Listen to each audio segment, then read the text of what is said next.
My name is Cate Desjardins.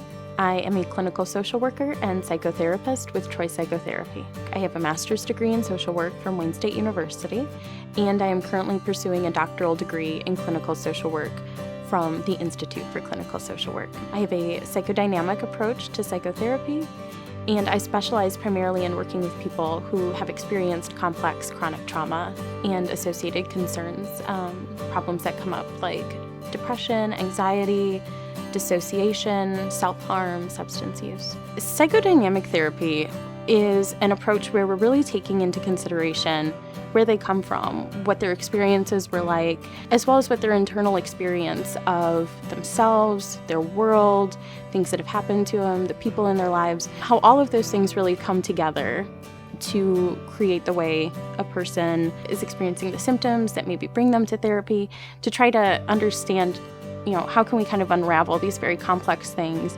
understand them, look for patterns that are causing problems, and find ways to resolve them. The goal from this approach is not only to resolve the issues that are bringing you into therapy, but to understand how did these become issues in the first place, and also to really expand on the capacities that you already have, the strengths you're bringing to treatment. How do we make them stronger? How do we help you apply them in a wider variety of situations in order to have a richer, more fulfilling life? I was really looking for a career where I would not only be, forming relationships with other people, but also helping other people develop richer, more satisfying relationships for themselves.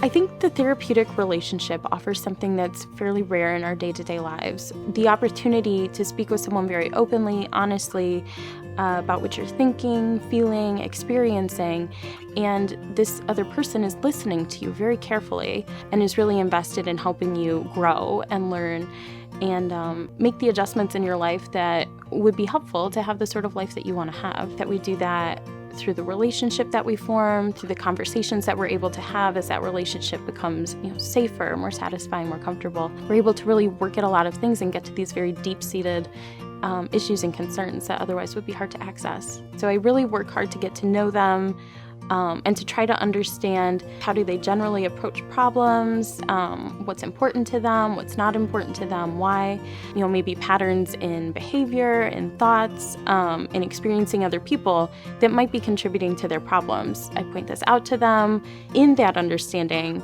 we're often able to find the way out of those problems. I think people are frequently surprised as they progress through therapy that the changes that they're able to make and that the changes that they want to make are things they couldn't even imagine when they first came to therapy. You don't have to go with the first therapist that comes up in a Google search. You can really, look at who's available, who you might think you might work with well. Try speaking with them by email or on the phone so you can ask any questions that you might have about their approach. To go to those uncomfortable places to get the results you want, I think you need to be doing that with a person that you feel is supportive, genuinely cares about you, and has this understanding of who you are, where you're coming from. These problems, these symptoms don't arise overnight, so it's not going to change overnight. It's not going to change in 12 weeks. It's going to take some time and some effort, but it's a worthwhile investment.